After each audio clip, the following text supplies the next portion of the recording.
Assalamualaikum warahmatullahi wabarakatuh.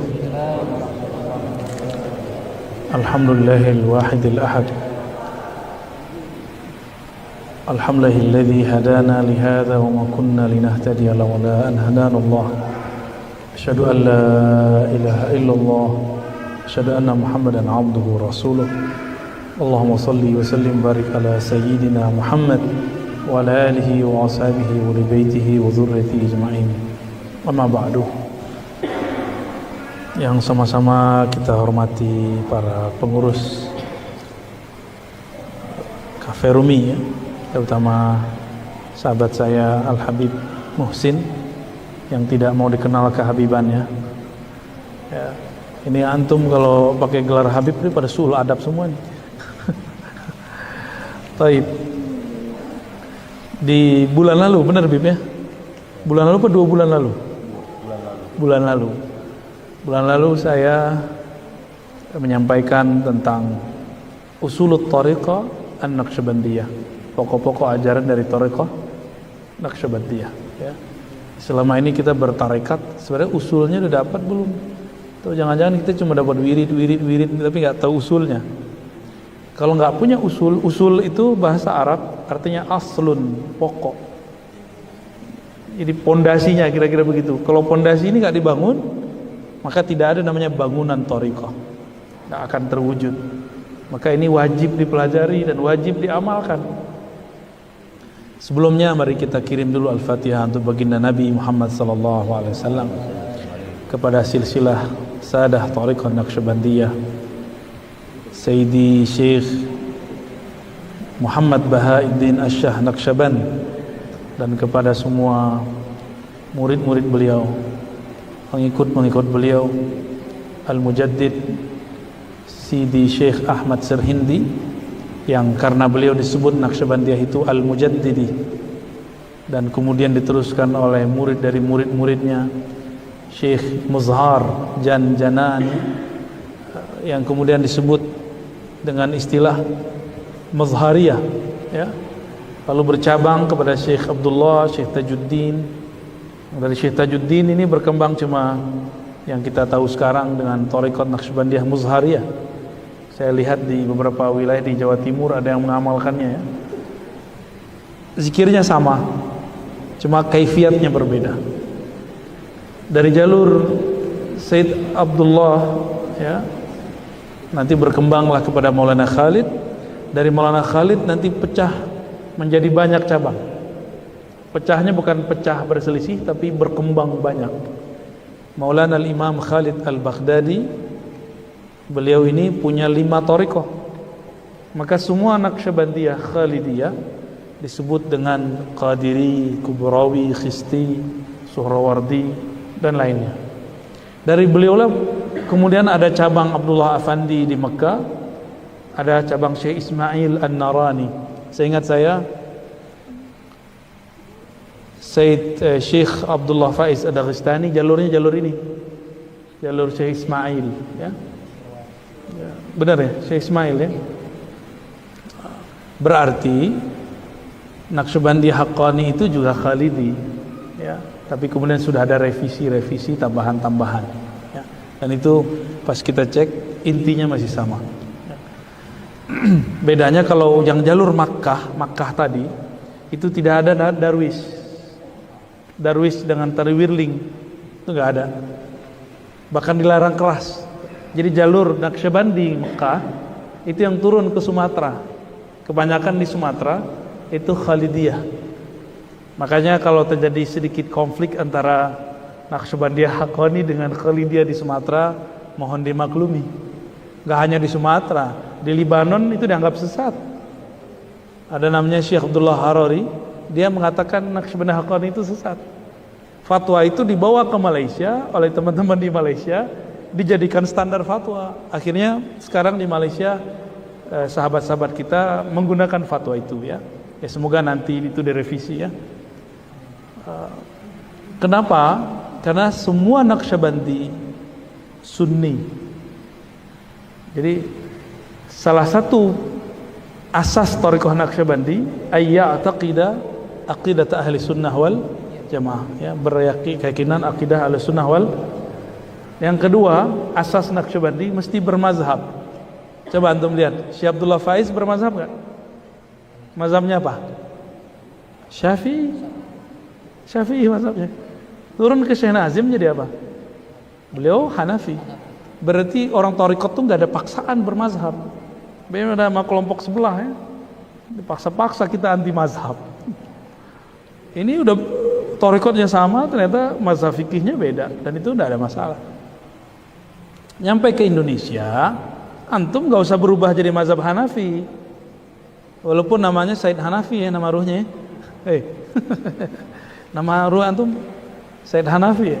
Enggak usah berubah jadi akidah mazhab Hanafi. Ya, itu biasa, ya, enggak jadi aneh, ya. Sebelumnya mari kita baca surah Al-Fatihah tadi, ya. Kita kirimkan untuk siapa? Nabi, Imam Bahauddin, Ahmad Sirhindi, Muzhar, Maulana Khalid, dan silsilahnya semua dimanapun berada fi masyarikil ardi wa magharibiha. Al-Fatihah. A'udzubillahi bismillahirrahmanirrahim. Ya nabiyyu ya siratal ladzina an'amta 'alaihim ghairil maghdubi 'alaihim amin. Ya, kalau sanad Naqsyabandiyah saya itu dari jalur Mekah tadi, ya. Jadi saya ngambil dari beberapa syekh, nanti nyatu di Syekh Maulana Tahir dan Syekh Ibrahim Kubulan, nanti ke atasnya nyambung ke Mekah langsung. Dari Mekah itu ada Syekh Sulaiman Al-Qarimi dan Syekh Ismail Al-Minangkabawi Al-Makki. Nanti nyambung ke Syekh Abdullah Afandi, Maulana Khalid, itu dari situ ketemunya kita. Ya, jadi antum dengan ulama-ulama Naqsyabandiyah, salik-salik Naqsyabandiyah dimanapun itu bersaudara, ya. Kita tidak boleh merasa lebih tinggi dari mereka, tidak boleh menghina mereka, dan kita saling jaga adab dengan mereka. Kalau mereka salah paham sama kita jangan balik salah paham sama mereka, ya. Baik, sudah siap mendengarkan? Baik. Sebelumnya saya menyebutkan bahwa usulut thariqah Naqsyabandiyah yang pertama adalah, masih ingat, az-zikrul khafi, zikir yang khafi, zikir yang lembut. Makanya zikir yang antum pakai zikirnya hu Allah dengan menjaharkan, itu sudah tambahan, revisi di zaman sekarang. Kalau yang asalnya itu zikirnya khafi, jadi diam aja. Tapi sebenarnya di silsilah thariqah Naqsyabandi emang sudah biasa begitu. Dulu Imam Bahauddin Syah Naqsyaband, beliau itu berguru kepada Al-Imam Mirkulal. Siapa nama gurunya? Mirkulal. Al-Imam Mirkulal ini qaddasallahu sirrahu, kalau zikir keras Allah, Allah, Allah gitu, ya. Atau baca la ilaha illallah, la ilaha illallah. Saya ziarah ke Mirkulal dan dahsyat sekali, ya. Kekuatan rohaninya dahsyat sekali. Berlimpah-limpah keberkahan rohaninya. Di situ benar. Saya kalau zikir di situ langsung zikir keras. Jadi ketika afdalu dzikri la ilaha illallah, langsung keras gitu zikirnya. Jadi kalau antum ziarah ngikutin kaifiat zikir yang dipakai, kita akan terbawa oleh pesona zikir sang syekh yang kita ziarahi. Ya, nggak tahu nih ke depan apakah masih ada lagi dibuka ziarah ke sana, ya. Alhamdulillah saya pernah ziarah ke sana dengan sahabat antum juga. Taib. Ketika Mirkulal berzikir ba'da salat, itu Al-Imam Bahauddin Syah Naqsyabandi muda itu langsung keluar. Dan itu berlanjut berkali-kali. Sampai kemudian murid-murid lain, khalifah-khalifah yang lain melaporkan gaya dan sikap Syekh Bahauddin kepada Mirkulal. Tapi mereka tidak kasyaf. Jadi tidak semua orang khalifah, pemimpin zawiyah, wakil-wakil talqin itu kasyaf. Apa kata Mirkulal? Kalian tidak tahu batinnya Bahauddin Syah Naqsyaband. Waktu itu gelarnya belum dapat Syah Naqsyaband. Terus maksudnya apa? Didiemin sama Mirkulal, dibiarin aja. Besok-besok baru dijelasin. Bahauddin itu dia fana dalam zikir khafi. asyik maksuk dalam zikir yang hening.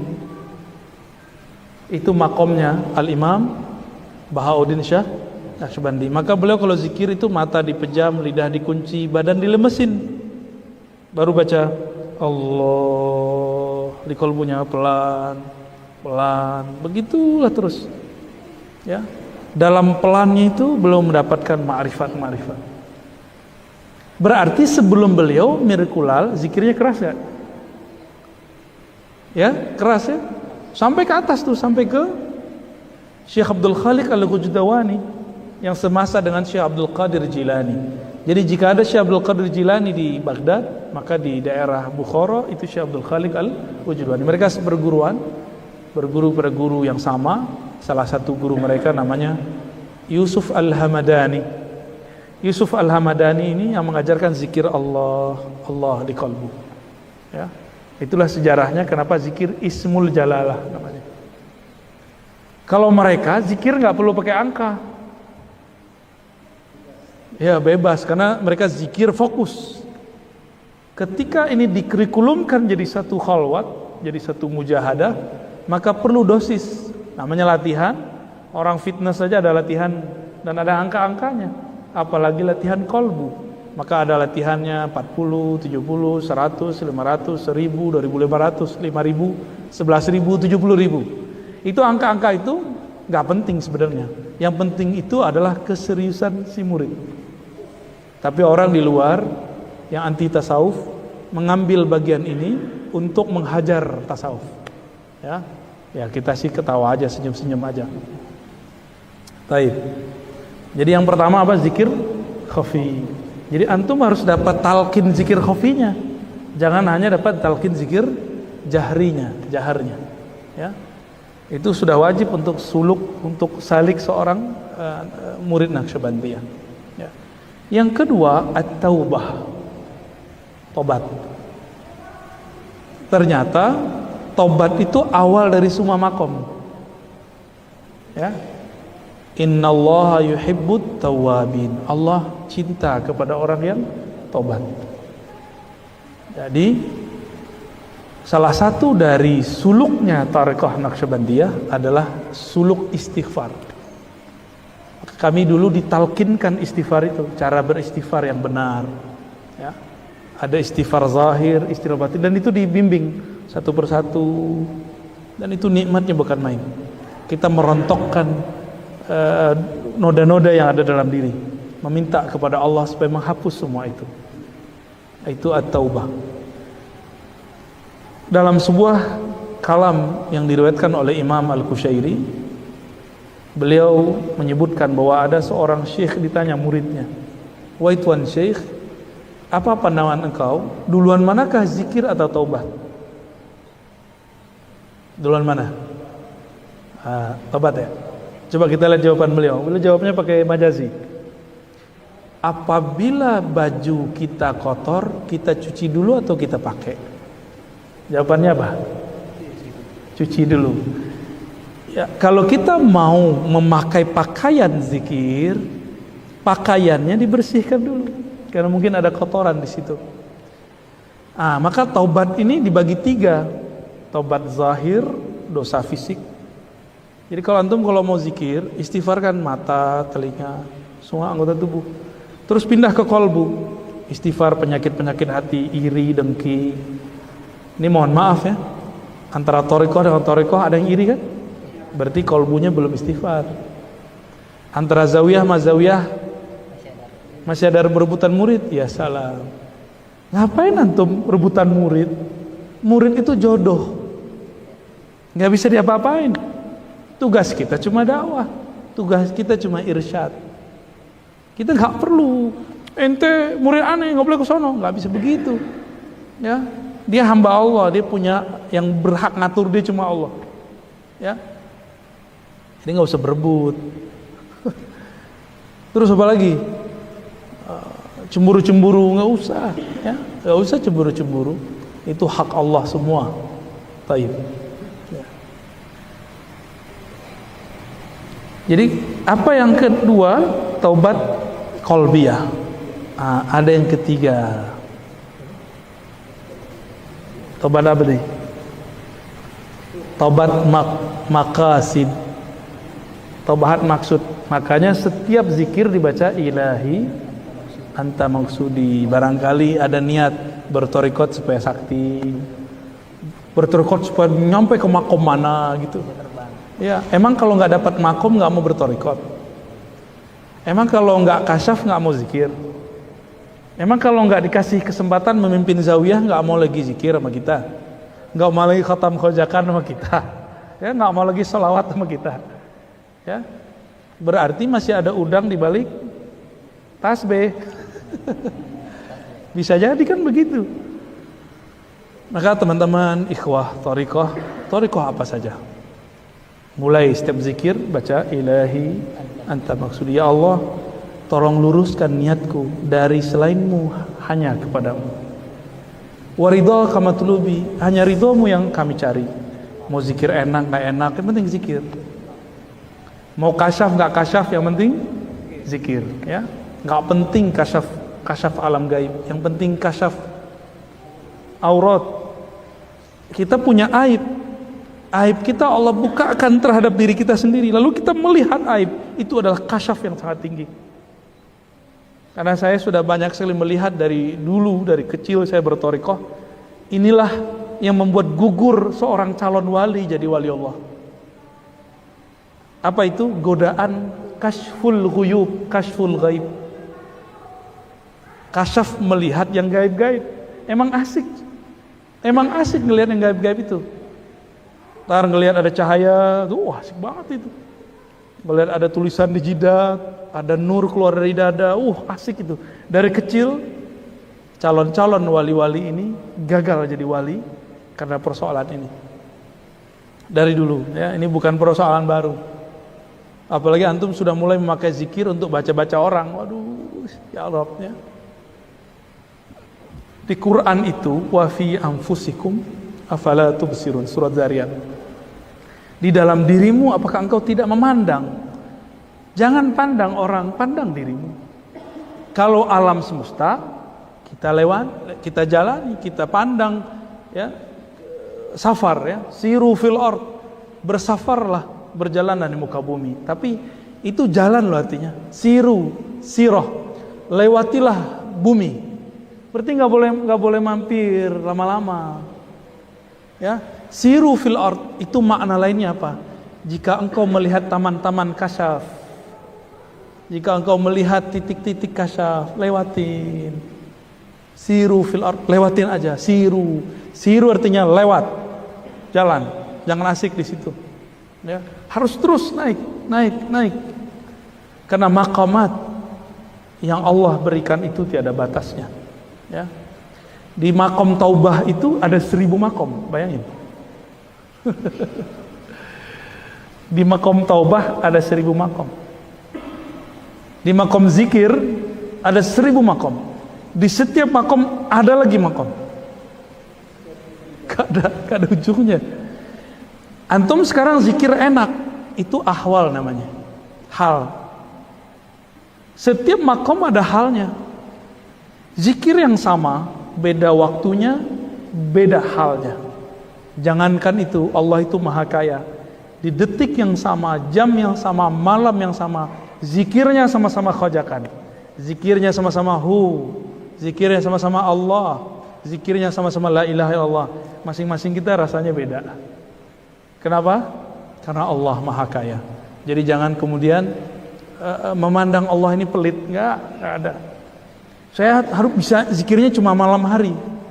Bisakah menjadikan kolbu itu terasa malam hari dalam keramaian?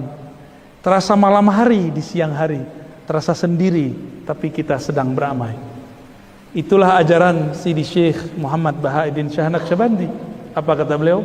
Al-khalwah fil jalwah. Mendapatkan kesunyian meskipun tubuh ini dalam keramaian. Kalau harus nunggu rame dulu, kapan khusyuknya? Ya, maka perlu taubat untuk masuk ke alam kesunyian.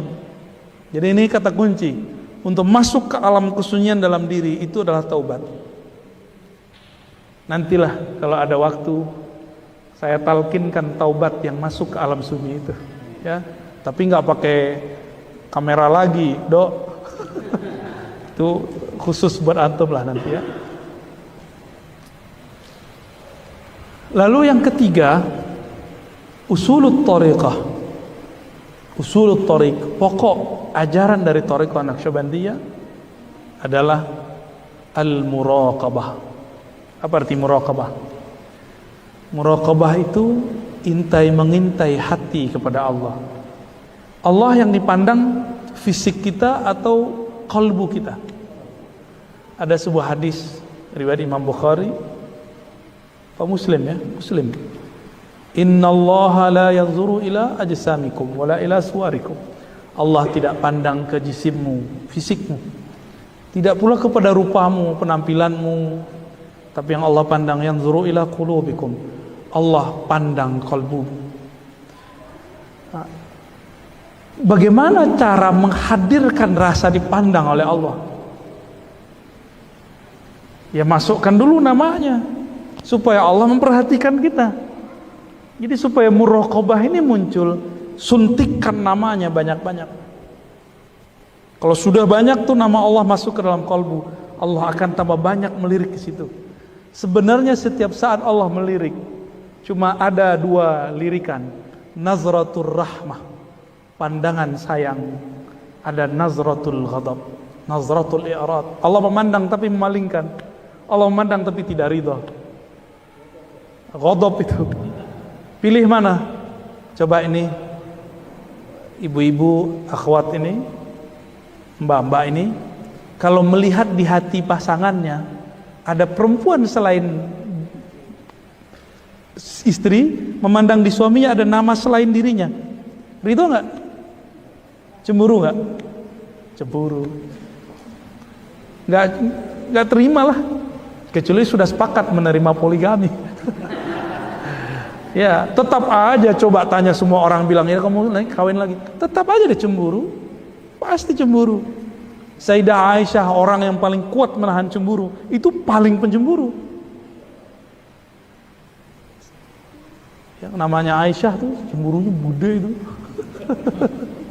Karena Sayyidah Aisyah itu perempuan prototipe pencemburu.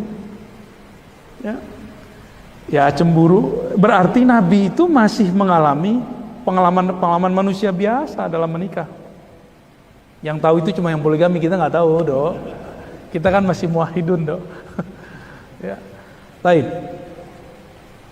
Apabila makhluk saja yang sayang sama kita, yang bersama hidup sama kita, nggak rela melihat di kalbu kita ada selain nama dia, apalagi Sang Khalik, apalagi yang setiap hari ngirim rezeki buat kita, dia nggak rela di kalbu ini ada nama selain namanya. Maka harapan saya mulai, kan udah ditalkin kan guru, diambil bayatnya sama guru, baca nama itu, mulai dizikirkan, satu nama juga usah banyak-banyak. Allah, nah, itu dibaca sehari mulai dari 1000. 1000 kebanyakan. 1000 kok banyak. Antum buka handphone sehari bisa dihitung 5 jam loh. Ya. Terus nyebut nama Allah cuma 1000. Coba Allah 1 detik, 1000 berapa detik? Ya, 1000 detik berapa menit tuh? Hah? 1000 bagi 60, ya, berapa tuh kurangin nolnya? Tuh katanya 15 menit. Itu kelamaan bagi saya itu. Kelamaan, Pak. Ya, anggaplah 15 sampai 20 menit. Cuma karena gak kenal dengan yang punya nama, belum jatuh cinta kepada yang punya nama, baru 1 putaran nih, aneh putar nih, mau zikir 1000, pas baru nyampe 100, per 100, kapan 1000-nya? Maka kalau punya tasbih, tasbih yang 500 atau yang 1000, yang 500 yang saya rekomendasikan. Jadi udah selesai 1 putaran, 1 lagi, enak. Itu enak. Berat 1000, ya udah dipecah 5. Setiap ba'da sholat 2 kali putaran tasbih. Emang nggak bisa? Sibuk amat sih hidup. Ya. Emang sih sibuk apa sih kerjaannya? Sibuk amat kerja ya? Adakah orang yang sesibuk itu? Yang ada kita sok sibuk, ya. Kecuali antum sudah muntahi, udah wusul, satu nafas sama kayak 70.000. Kualitasnya, bacanya satu nafas, kualitasnya sama kayak 70.000. Kenapa? Orang yang sudah wusul, sudah sampai ke hadirat Allah, dia sudah selalu bersama Allah. Maka satu nafasnya sudah bersama dengan yang punya nafas, sudah bersama dengan yang punya nama. Antum 70.000 belum tentu merasakan bersamanya. Itu pahamnya, ya. Ada orang di luar nyebut-nyebut, ada orang yang di dalam sekamar sama orang yang disebut. Lebih hebatan mana? Yang bersama, ya. Kira-kira seperti itu ilustrasinya, ya. Ilustrasinya kira-kira begitu. Jadi mulai coba nanti dari Rumi, misalnya dari majelis Rumi, dimulai dibuat bib, ada bagian keruhanian nggak? Nanti saya bantu menata ininya, kan antum sudah punya kurikulumnya. Kita nggak keluar dari kurikulum itu, tapi nanti kapan zikir 1000-nya, kapan zikir 2500-nya, kapan 5000-nya, nanti kita bantu. Mulai, ya, talqinnya diulang lagi biar kuat. Talqin itu boleh sering-sering, boleh sering-sering, bagus, karena talqin itu berarti nanamin, menyuburkan, biar kolbunya itu terasa lapang. Jangan-jangan kolbu kita udah terlalu sempit dengan nama-nama selain Allah. Maka dengan talqin itu didorong, yang lain keluar. Yang masuk hanya nama Allah Subhanahu wa ta'ala, ya. Siap ya nanti, ya. Biar mulai tertata nih zikirnya. Dimulai dari zikir qalbiyah, zikir kolbu. Nanti masuk ke zikir lataif nafsiyah. Nanti masuk ke zikir nafi isbat. Masuk ke wukuf tahlil, baru Quran, baru sholawat. Ada tahapan-tahapannya semua sebenarnya. Kalau umur kita panjang insyaallah, ya, amin, ya. Jikapun Allah mudahkan, ya, kita bantu untuk iniin kurikulumnya aja. Jadi nggak keluar dari wirid-wirid yang sudah ajarkan oleh para sadah, para maulana kita, ya. Yang terakhir ini jalan pintas. Jadi ada 4 usulut thariq. Yang keempat nih jalan pintas. Apa kira-kira? Cara cepat. Apa yang keempat kira-kira? Apa Ustaz? Hah? Hikmat itu salah satu cabangnya dari yang keempat. Apa kira-kira yang keempat? Antum udah tahu, cuma nggak tahu masuknya kemana nih kamarnya. Ya, kalau mau zikir kan antum melakukan itu apa tuh? Rabitatul mursyid, rabitatul syekh. Maka kita kalau keajakan kita sebut rabitatul syarif. Syarif itu bahasa Arab tapi udah ala bahasa Persia. Persia yang dipakai dulu di Samarkand dan Uzbek. Orang Arab aja nggak make. Orang Arab nggak hanya nyebut rabitatul syarifah, kecuali Arab sekarang yang sudah dapat Naqsyabandi, ya. Itu bahasa Arab masuk ke Persia lalu diarabkan lagi gitu. Maka ada istilahnya al-ikhlasus syarif. Itu istilah, kalau ngerti bahasa Arab nanti paham maksudnya, ya. Rabitah mursyid. Rabitah ke mursyid siapakah yang membuat kita bisa mendekat jalan pintas kepada Allah Subhanahu wa ta'ala? Rabitah ini lebih berat daripada zikir khafi. Rabitah itu lebih berat daripada taubat. Rabitah itu lebih berat daripada apa yang nomor 3 tadi? Muraqabah. Kenapa? Antum ketemu fisik lalu melihat zahir guru, ada sisi manusiawinya. Mending gurunya tiap hari kayak malaikat, kan? Kan kadang-kadang guru itu ngelakon, ya, nguji kita dengan pola-pola insaniyahnya, kemanusiawiannya. Itu bisa terjadi. Syakkah kepada guru. Jadi ujian rabitah itu adalah syak kepada guru. Kalau sudah syak masuk ke bab inkar, gawat itu sudah. Sedikit syak kepada guru, hilanglah semua nur yang tadi antum dapat dalam zikir thariqat dan baiat. Hilang habis. Ya. Pernah syak sama guru. Emang dia wali gitu ya. Masa sih dia wali? Antum kira wali itu yang begitu aja? Ya. Emang wali itu gimana sih? Di gunung. Itu bukan wali, itu petapa namanya. Wali itu ada bersama kita, cuma kita sulit percaya masa wali begitu. Ya. Wali itu nggak mandang umur. Wali itu Allah sudah tentukan pada masa azaliyah. Belum lahir dia udah jadi wali. Cuma diangkatnya mungkin pas umur berapa gitu. Nabi Muhammad ini dari mana ilmunya? Ilmunya dari Nabi Muhammad. Nabi mengatakan, "Kuntu nabiyan wa Adam baina ma'in wa tin." Aku sudah diangkat jadi nabi. Adam belum dicipta. Udah ada ya.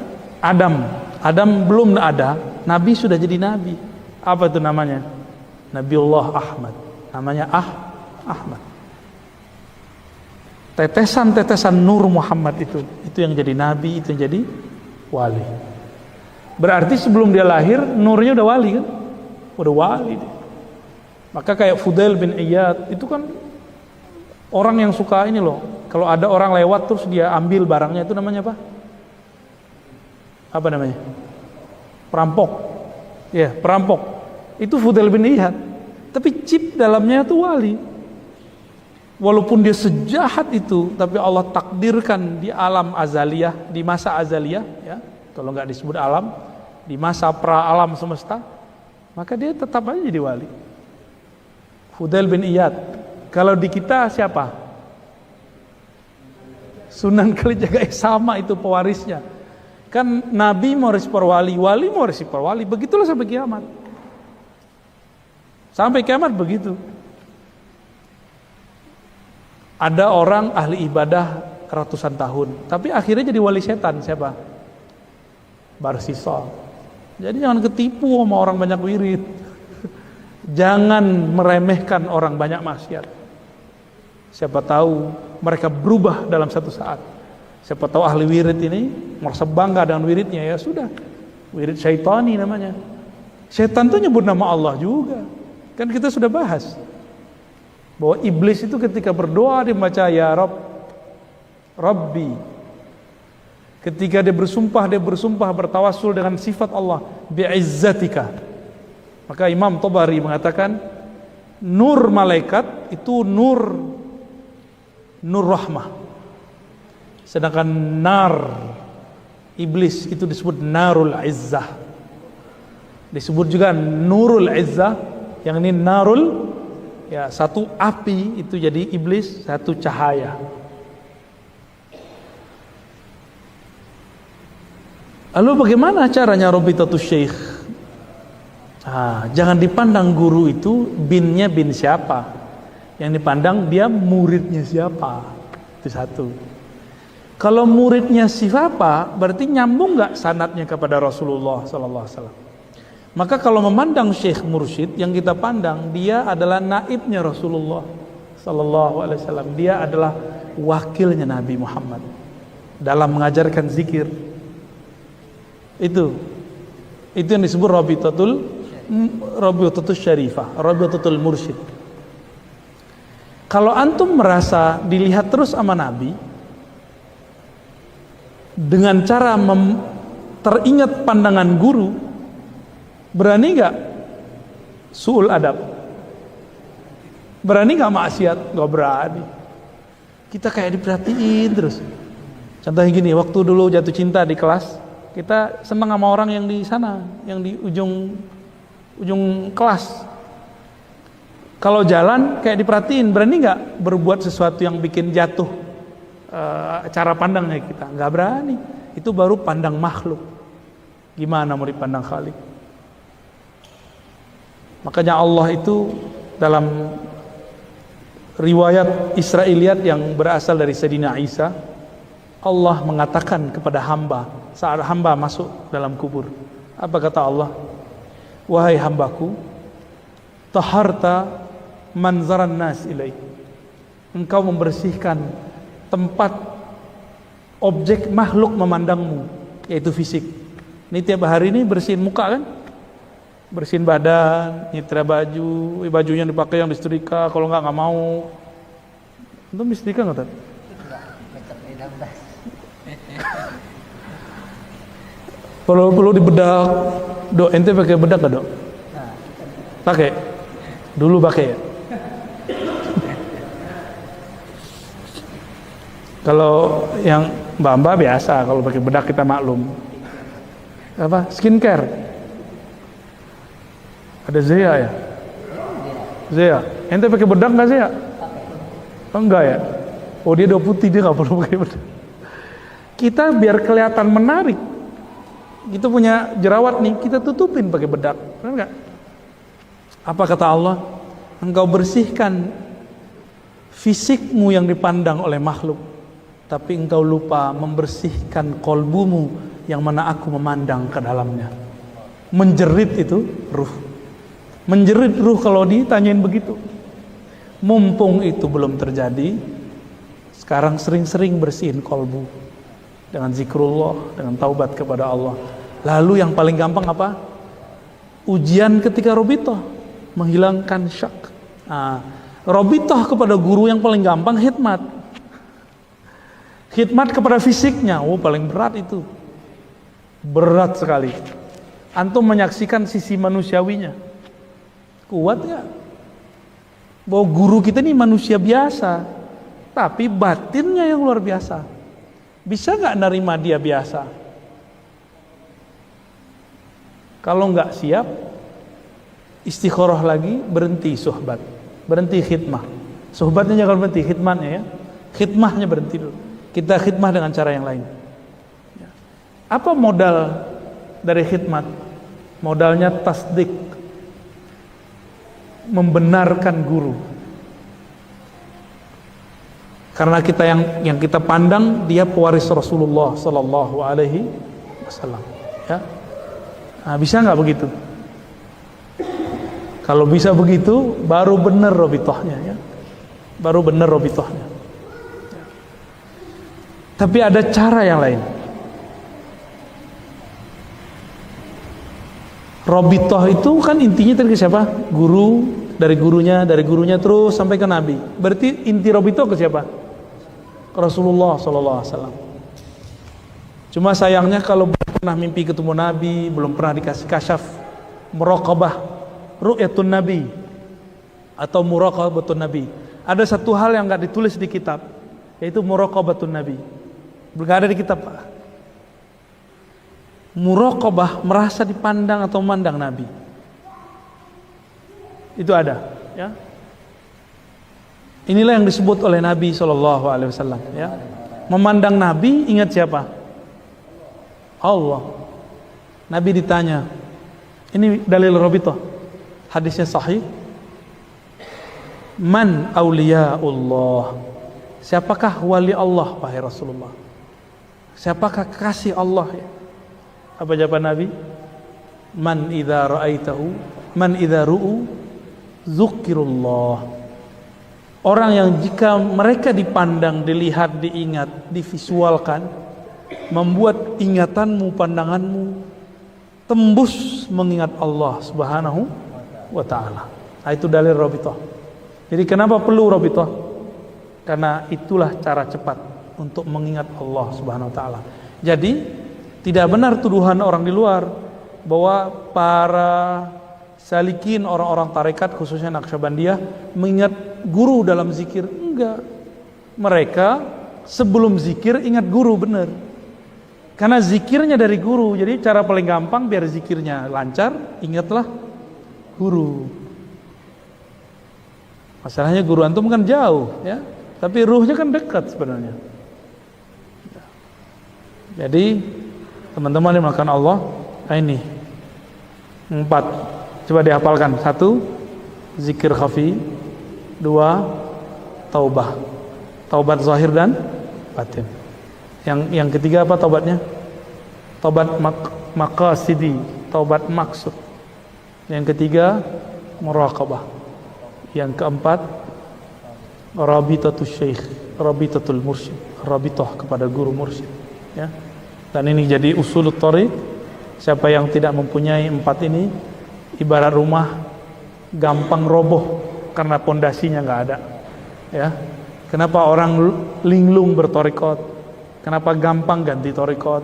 Kenapa kemudian gampang meninggalkan amal torikot? Karena 4 ini tidak ada. Tapi 4 itu fokusnya di nomor 4. Robitatus Syekh. Itu yang paling inti. Ya. Semoga bermanfaat.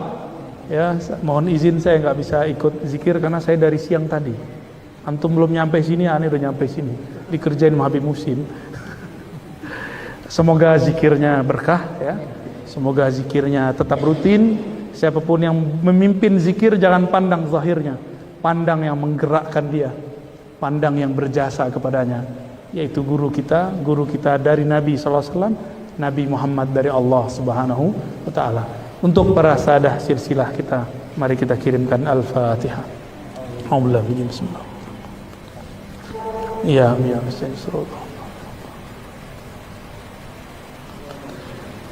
ya, tidak usah musafah, langsung zikir. Saya langsung izin pamit ya. Assalamualaikum warahmatullahi wabarakatuh.